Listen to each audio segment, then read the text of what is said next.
The Emperor's New Clothes, a literary folktale by Danish author Hans Christian Andersen, narrated by Isioma.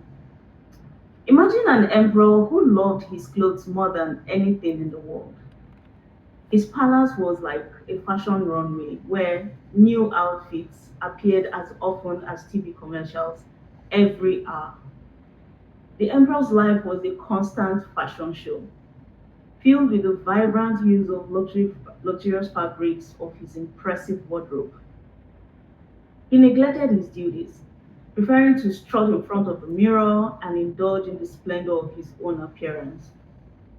One fine day, as the city buzzed with life, two crafty swindlers appeared.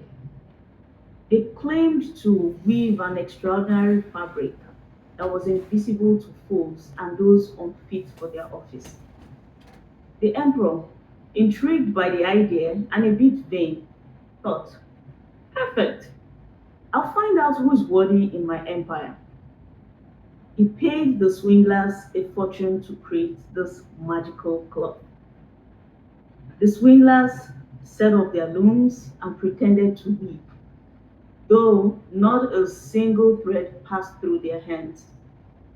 They asked for the finest silk and purest gold threads, which they promptly stuffed into their own bags while working the empty looms with great enthusiasm.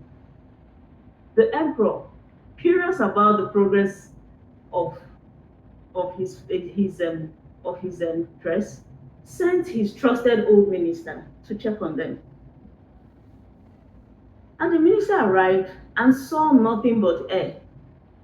His eyes widened and he thought, heaven help me, I can't see anything at all. But he didn't dare say so. Afraid of being labeled a fool or unfit for his position, he praised the invisible fabric with great enthusiasm. Oh, it's beautiful, truly enchanting, he said, describing the imaginary patterns and colors in detail. Another official faced the same dilemma when he was sent to inspect the cloth. He looked and looked but saw nothing. Yet, fearing the same fate as the minister, he declared, it held me spellbound.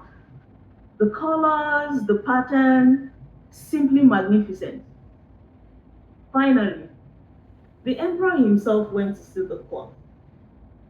He saw nothing but empty looms. Panic gripped him as he thought, am I a fool? Am I unfit to be the emperor?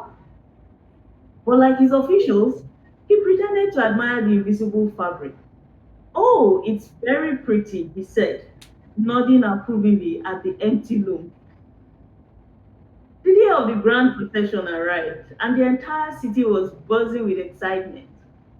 The swindlers pretended to dress the emperor in his new clothes, making elaborate gestures as if handling delicate garments. They feigned fastening buttons and adjusting the hem, all the while saying, these trousers, this coat, this mantle, so light and airy. It's like wearing nothing at all. The emperor, now dressed in his imaginary clothes, strutted through the streets. The crowd, not wanting to seem foolish, praised the emperor's stunning outfit. Oh, how splendid! What colors! What a feat! They exclaimed, admiring the invisible attire. Suddenly, a child's voice rang out, clear and innocent.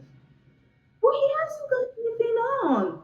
The crowd erupted in whispers and then laughter as the truth became clear. He hasn't got anything on, they echoed, their voices growing louder and more confident. The emperor, realizing the truth, but too proud to admit defeat, continued his parade with a bright red face. He walked more proudly than ever, even as his noblemen pretended to uphold a non existing train. The moral of the delightful tale, vanity and deception can make us look foolish. but honesty will always prevail. So remember, always be true to yourself and don't be afraid to speak the truth at all times. Thank you.